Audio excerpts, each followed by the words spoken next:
ప్రభునామములో దేవుని బిడ్డలందరికీ వందనాలు తెలియజేస్తున్నాము. ఈ దినము క్యాలెండర్లో నుండి మనకి ఇవ్వబడిన వాక్యాన్ని కొన్ని నిమిషాలు ధ్యానం చేద్దాం. అపోస్తుల కార్యములు 1వ అధ్యాయం 8వ వచనం. అపోస్తుల కార్యములు 1వ అధ్యాయం 8వ వచనం. ఆయనను పరిశుద్ధాత్మ మీదకి వచ్చినప్పుడు మీరు శక్తి నొందెదరు కనుక మీరు యెరూషలేములోను యూదయ సమరయ దేశమైనంతటా బూదిగంతల వరకు నాకు సాక్షులై ఉందురు. చాలు. ప్రభు మనం చదువుకున్న వాక్య లేఖన భాగాన్ని దీవించును గాక. పరిశుద్ధాత్మ మీ మీదకి వచ్చినప్పుడు అన్నాడు, వారు శక్తిని అందుకుంటారు.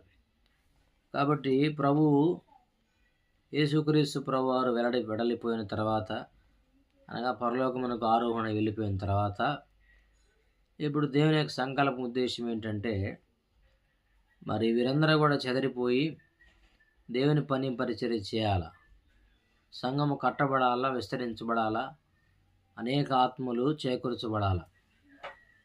ఈ విధంగా జరగాలంటే వీరికి తోడు ఒకరు కావాలి. ఎవరు తోడు కావాలంటే పరిశుద్ధాత్మ దేవుడు. ఆనాడు మన పితరులతో మన తండ్రి అయినటువంటి దేవుడు ఉన్నాడు. కొత్త నిబంధనల కాలంలో యేసుక్రీస్తు ప్రభువారు శిష్యులైన వారి మధ్యలో లేదా జనసమూహముల మధ్యలో ఈ లోకములో జీవిస్తూ వచ్చాడు. అయితే పరిశుద్ధాత్మ దేవుడు మరి వెళ్ళిపోయిన తర్వాత, కాబట్టి ఇప్పుడు కార్యములు జరగాలంటే పరిశుద్ధాత్మ దేవుడు ఉండాలి. అందుకనే నా తండ్రి వాగ్దానం చేసినటువంటి ఆదరణకర్తను నేను మీకు పంపిస్తానంటాడు. నేను వెళ్ళిపోవచ్చున్నాను. యోహాను సువార్త 14వ అధ్యాయంలో చెప్పినాడు. అక్కడ ఆదరణకర్తను నేను మీ వద్దకు పంపిస్తాను అంటాడు. కాబట్టి చూడండి, 14వ అధ్యాయం యోహాను సువార్త 16వ వచనం. నేను తండ్రిని వేడుకొందును, మీ వద్ద ఎల్లప్పుడూ ఉండుటకై ఆయన వేరొక ఆదరణకర్తను, అనగా సత్య స్వరూపి ఆత్మను మీకు అనుగ్రహించును. అది కాబట్టి వీరు అప్పుడు శక్తి నొందిన వారు ఉన్నారు. శక్తి నొంది వాక్చాతుర్యము కలిగి అన్య భాషలు మాట్లాడుతూ వచ్చారు. చూడండి, అపోస్తలుల కార్యం 2వ అధ్యాయం 4వ వచనం. అందరూ పరిశుద్ధాత్మతో నిండిన వారై ఆ ఆత్మ వారికి వాక్శక్తి అనుగ్రహించిన కొలది అన్య భాషలతో మాట్లాడసాగిరి. ఆత్మ వారికి వాక్శక్తి అనుగ్రహించింది. కాబట్టి పరిశుద్ధాత్మ శక్తి ద్వారా ఆనాడు అపోస్తులు వారు ఎన్నో గొప్ప కార్యములు జరిగిస్తూ వచ్చినారు. పరిశుద్ధాత్మతో నింపబడుట ద్వారానే గొప్ప గొప్ప కార్యములు జరుగుతూ వచ్చినాయి. పేతురు పరిశుద్ధాత్మతో నింపబడి ప్రసంగం చేస్తూ వచ్చినాడు. ఒకసారిగా 3,000 మంది రక్షించబడ్డారు. తర్వాత 5,000 మంది. ఈ విధంగా సంఘము విస్తరించబడుతూ వచ్చింది. సంఘము వ్యాప్తి చెందుతూ వచ్చింది. కాబట్టి ఆనాడు మరి అపోస్తలులు వారు దేవుని యొక్క ఆత్మ, అనగా పరిశుద్ధాత్మ శక్తిని కలిగి వారు పనిచేస్తూ వచ్చినారు.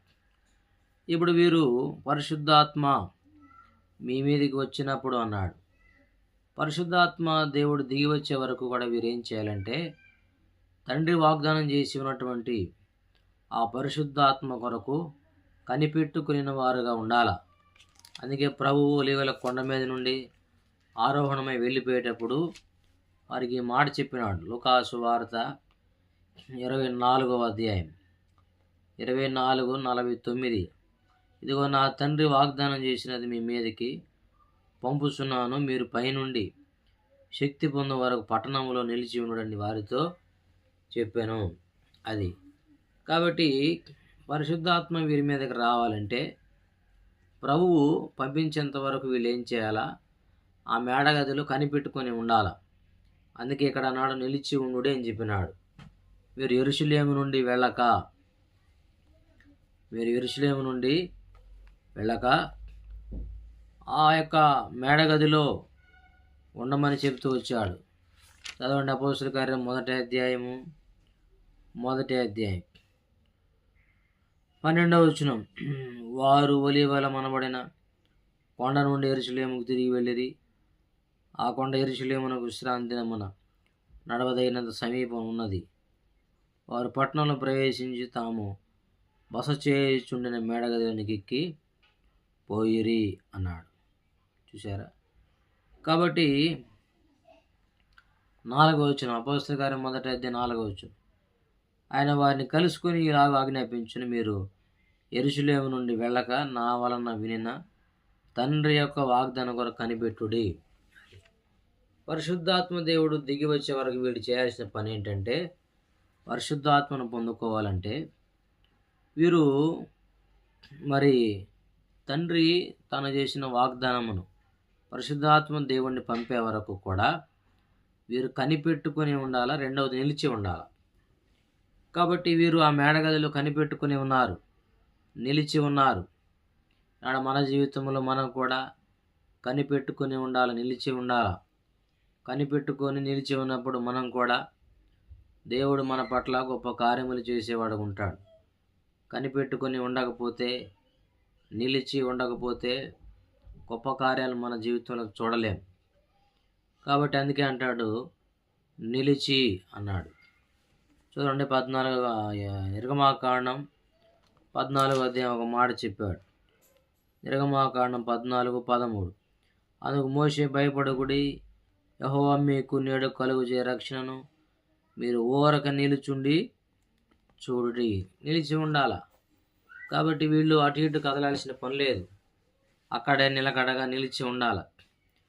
యెహోషువ గ్రంథాలు కూడా మనం పోతే, వారు యొర్దానును దాటేటప్పుడు ఆ మందసాన్ని మోసేటువంటి యాజకులు ఆ నేలలోనే స్థిరంగా నిలిచి ఉన్నారు. చూడండి, యెహోషువ గ్రంథము అక్కడ ఒక మాట చెప్పాడు. యెహోషువ గ్రంథం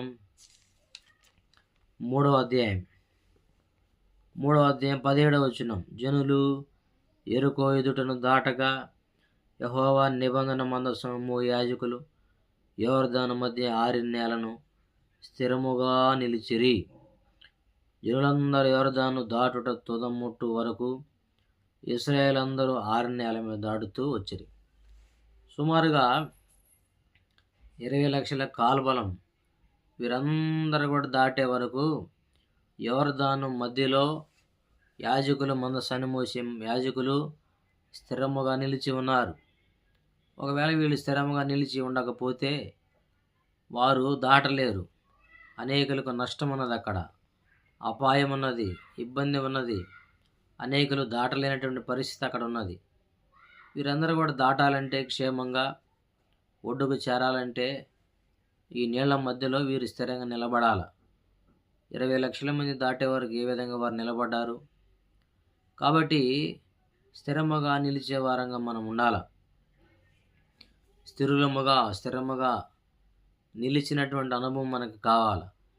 యోహాను సువార్త 15వ అధ్యాయంలో కూడా చెప్పినాడు, తీగ ద్రాక్షవల్లిలోనే నిలిచి ఉంటే అది ఏ విధంగా ఫలించొద్దు అన్నాడు.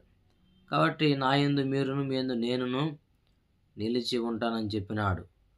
కాబట్టి ఎవడు నా యందు నిలిచి ఉంటాడో వాడు బహుగా ఫలిస్తాడు అని చెప్పినాడు. నిలిచి ఉండినటువంటి అనుభవం మనకు కావాలా. ప్రభు కొరకు కనిపెట్టుకుని ఉండినటువంటి అనుభవం మనకు కావాలా. యెషయా ప్రవక్త కూడా అదే మాట చెప్పాడు. యెషయా గ్రంథం 8వ అధ్యాయంలో 18వ వచనంలో ఒక మాట చెప్పాడు. యెషయా గ్రంథము 8వ అధ్యాయం 17వ వచనం, యాకోబు వంశమునకు తన ముఖమును మరుగు చేసుకొను, యెహోవాను నమ్ముకొను, నేను ఎదురు చూచున్నాను, ఆయన కొరకు కనిపెట్టుచున్నాను. చూసారా? కాబట్టి కనిపెడుతున్నాడు, ఎదురు చూశాడు, ఆయన నమ్ముకొని వాడుకున్నాడు. అందుకనే సీయోను కొండ మీద ఆయన పిల్లలు కూడా సీయోను కొండ మీద ఎలా ఉన్నారంటే, సూచనలుగా, మహత్కార్యములుగా ఇశ్రాయేలు మధ్య ఉన్నారంట. వాళ్ళు ఎందుకు సూచనలుగా, మహత్కార్యములుగా వారు ఉన్నారంటే, మరి చూడండి, వాళ్ళందరూ కూడా అక్కడ మెషియా ప్రవక్త అంటున్నాడు, యెహోవాను నమ్ముకొని ఉన్నాను, ఆయన కొరకు ఎదురు చూస్తున్నాను, ఆయన కొరకు కనిపెట్టుచున్నాను అని చెప్పినాడు. కాబట్టి కనిపెట్టుకునేటువంటి అనుభవం ఈనాడు మనకు కలిగిన వారంగా మనం ఉండాలి. నిలిచి ఉండేటువంటి అనుభవం కలిగి ఉండాలి. కాబట్టి వీరు ఆ మేడగదిలో నిలిచి ఉన్నారు, కనిపెట్టుకుని ఉన్నారు. కాబట్టి పరిశుద్ధ ఆత్మ దేవుడు వారి మీదకి దిగి వచ్చినాడు. ఇప్పుడు వారు శక్తి పొందినారు. శక్తి పొంది ఏం చేశారంట? అనేక దేశముల ప్రాంతంలో చెదిరిపోయి దేవునికి సాక్షులుగా చేయబడ్డారు వాళ్ళు. కాబట్టి దాంట్లో భాగంగానే మరి తోమ మన భారతదేశం వచ్చి క్రీస్తు శకం 52లో ఆయన దేవుని సువార్త ప్రకటించి హతసాక్షి చేయబడుతూ వచ్చినాడు. అనేక ప్రాంతాలు చెదిరిపోయినారు. అందుకే ప్రభు అక్కడ అన్నాడు, మీరు యెరూషలేములోను యూదయ సమరయ దేశములు అన్నాడు. యెరూషలేము అంటే స్థానిక ప్రాంతం వాళ్ళు ఉండేది, యూదయ అంటే వాళ్ళు ఉండేటువంటి దేశం, సమరయ అంటే పక్క దేశం. కాబట్టి దేవుని యొక్క ఉద్దేశం అక్కడ స్థానికంగా సాక్షులుగా ఉండాలి, ఆ యొక్క దేశములో చుట్టుపక్కల దేశములో. కాబట్టి నిజంగానే వాళ్ళు అట్లాగే మొట్టమొదటి దినాల్లో పరిశుద్ధాత్మ దేవుడు దిగి వచ్చిన తర్వాత ఆ స్థానికంగా వారు సాక్షులుగా ఉండి అనేక అద్భుత కార్యాలు చేశారు. తర్వాత అనేక ప్రాంతాలు చెదిరిపోయి సంఘములు హింస కలిగి ఉండడం ద్వారా ఒక్కొక్కరు ఒక్కొక్క ప్రాంతానికి చెదిరిపోయి వారు దేవుని యొక్క సువార్త ప్రకటించి హతసాక్షులుగా చేయబడుతూ వచ్చినారు. కాబట్టి మనము శక్తిని ఉండే వారంగా మనం ఉండాలంటే మొట్టమొదటిగా పరిశుద్ధాత్మ దేవుడు మన మీద దిగి రావాలి. పరిశుద్ధాత్మ దేవుడు దిగి రావాలంటే మరి ఆ యొక్క మేడగదిని వారు కనిపెట్టుకొని ఎదురు చూసే అనుభవాలు, నిలిచి ఉండే అనుభవాలు ఉండాలి. ఈనాడు ఆ విధంగా మనం కూడా కనిపెట్టుకొని నిలిచి ఉండి ఎదురు చూసే అనుభవాలు ఉన్నప్పుడు ప్రభు మన పట్ల కూడా గొప్ప కార్యాలు చేస్తాడు. శక్తిని ఉండే వారం ఉంటాం. ఆ విధంగా పరిశుద్ధాత్మ దేవుడు అనుగ్రహించిన ఆ శక్తిని బట్టి మన జీవితంలో మనం కూడా మనకు కలిగిన పరిధిలో గొప్ప కార్యములు చేయనట్లుగా ప్రభు మనకు సహాయం చేసేవాడు ఉంటాడు. ప్రార్థన చేసుకుందాం. ప్రేమలేని మా పరలోక తండ్రి, వందనాలు, స్తోత్రాలు నాయన. ఏదైనా మన సజీవంగా చేశారు. ఎవడన్నా వాక్యం కొరకు వందనాలు. అపోస్తలుల 1:8 బట్టి వందనాలు, స్తోత్రాలు. దినమంతా మా ప్రేమలు, ఉద్యోగ బాధ్యతలు, వ్యాపారములు, చేతి పనుల్లో సహాయం చేయండి, ఆశీర్వదించండి. వారి పక్షంగా మీ కృపను చూపించవలసింది వేడుకుంటూ వందన స్తోత్రాలు చెల్లిస్తూ ఘనత, మహిమ, ప్రభావాలు ఆరోపించుకుంటూ యేసు ప్రభు నామములో స్తుతించి ప్రార్థిస్తున్నాము తండ్రి. ఆమేన్. Praise lord. అందరికీ ప్రైజ్.